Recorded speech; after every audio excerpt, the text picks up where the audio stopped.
फरायसाफोर गिबियावनो गोजोन हामग्लायनाय बयनिसिमबो बावहरबाय।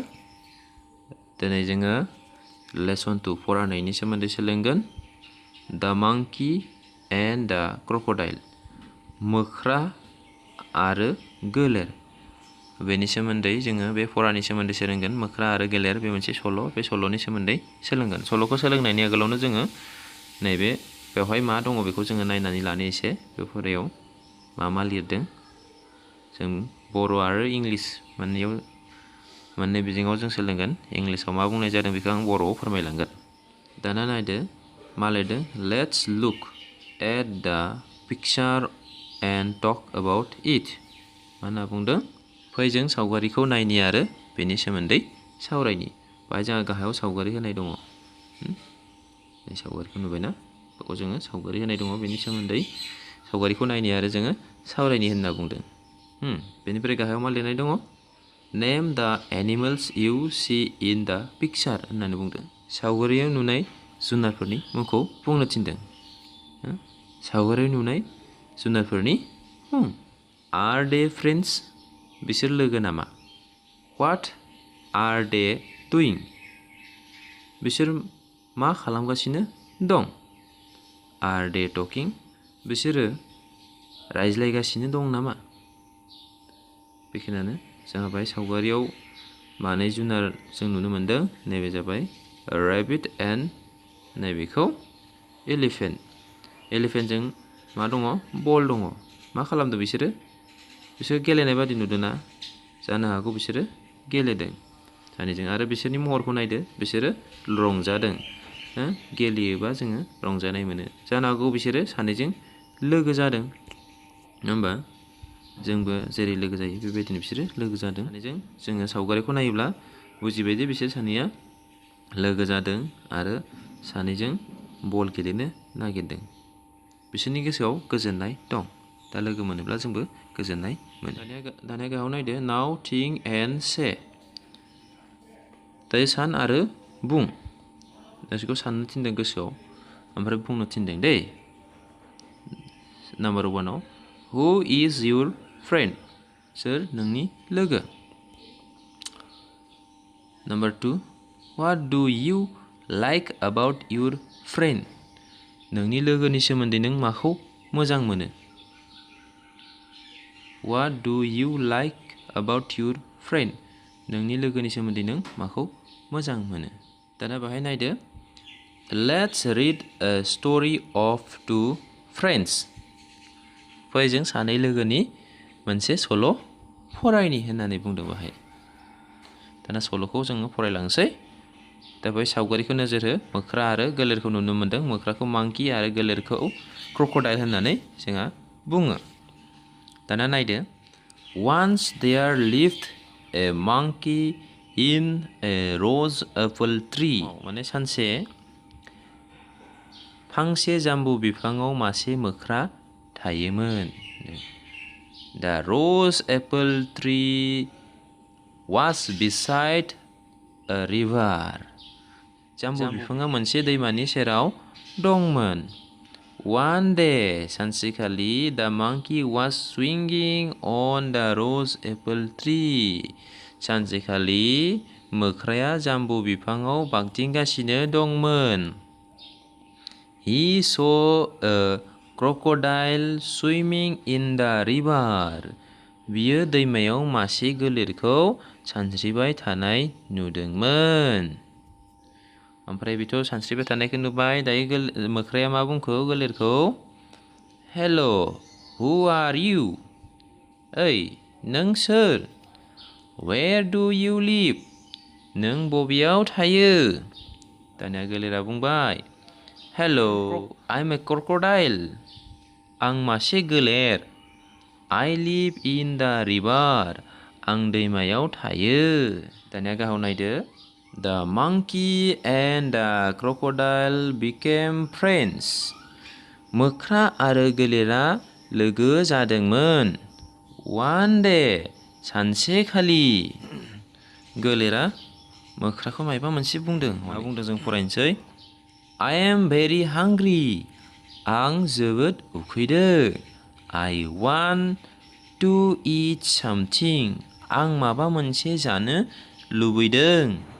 Please have some rose apples. दाना मोख्राया बुंबाय अननानै थाइनैसो जाम्बुफोरखौ जा. दाना गाहायाव फैलायदो. The monkey gave the crocodile some rose apples. मोख्राया गोलेरनो माखासे जाम होदोंमोन. Thank you. गोलेरा बुंबाय साबायखर. The crocodile visited the monkey every day. गोलेरा सानफ्रोमबो मोख्रानि खाथियाव फैयोमोन. The monkey always gave him some rose apples. मोख्राया जेब्लायबो बिनो माखासे जाम्बुफोरखौ होयोमोन एबा होदोंमोन. The crocodile was happy to eat them. गोलेरा बेफोरखौ जानानै गोजोनदोंमोन. दानिया उनाव नायलायदो नेक्स्ट पेजआव. A few days later. साननैसोनि उनाव. The crocodile took some rose apples to his wife. गोलेरा गावनि बिसिनो माखासे जाम्बु फिथाइफोर लाना थांदोंमोन. She enjoyed eating the rose apples a lot. बियो जाम्बु जामफोरखौ जानानै जोबोद मोजां मोनदोंमोन. दाना जाखानायनि उनाव गोलेर बिसिया मा बुंखो नैबे They are very delicious and sweet. बेफोर जोबोद गोथाव आरो गोदै. Who gave you these rose apples? बे जामफोरखौ नोंनो सोर होदोंमोन? दानिया बोराया बुंबाय गोलेर बोराया My friend gave me these rose apples. आंनि लोगोआ बे जामफोरखौ आंनो होदोंमोन. He lives in a rose apple tree. बियो फांसे जाम बिफाङाव थायो. बोराया खिन्थाबाय. दानिया गाहायाव नायदो. बिसिया बुंलायबाय गोलेर बिसिया He must be eating rose apples every day. बियो सानफ्रोमबो जाम्बु फिथाइफोरखौ जाबाय थायो जानांगौ. गोलेर बोराया बुंबाय Yes, he eats them every day. औ बियो सानफ्रोमबो बेफोरखौ जायो. दाना गाव नायलायदो. If he eats them every day, his heart must have become very sweet. जुदि बियो सानफ्रोमबो बेफोरखौ जायोब्ला बिनि बिखाया जोबोद गोदै जाथारबाय जानांगौ. I want to taste his heart.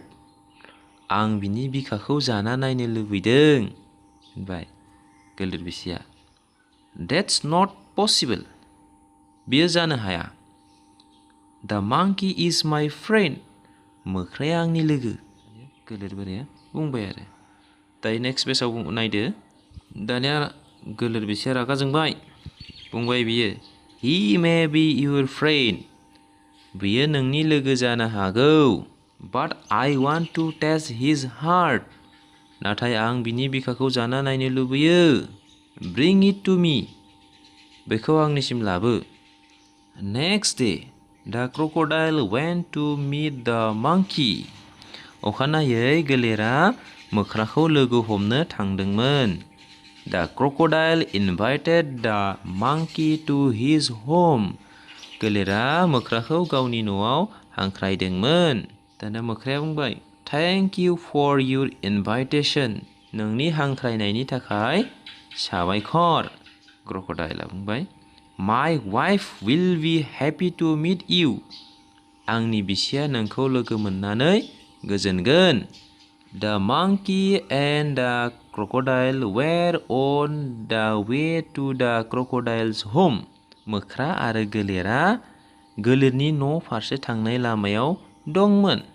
In the middle of the river, the crocodile said. दैमानि गेजेराव गोलेरा बुंदोंमोन My wife wants to taste your heart. आंनि बिसिया नोंनि बिखाखौ जाना नायनो लुबैदों. She thinks that your heart is very sweet. because you eat rose apples every day.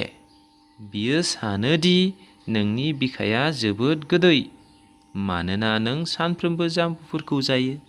The monkey was slightly worried, but he quickly thought of an idea.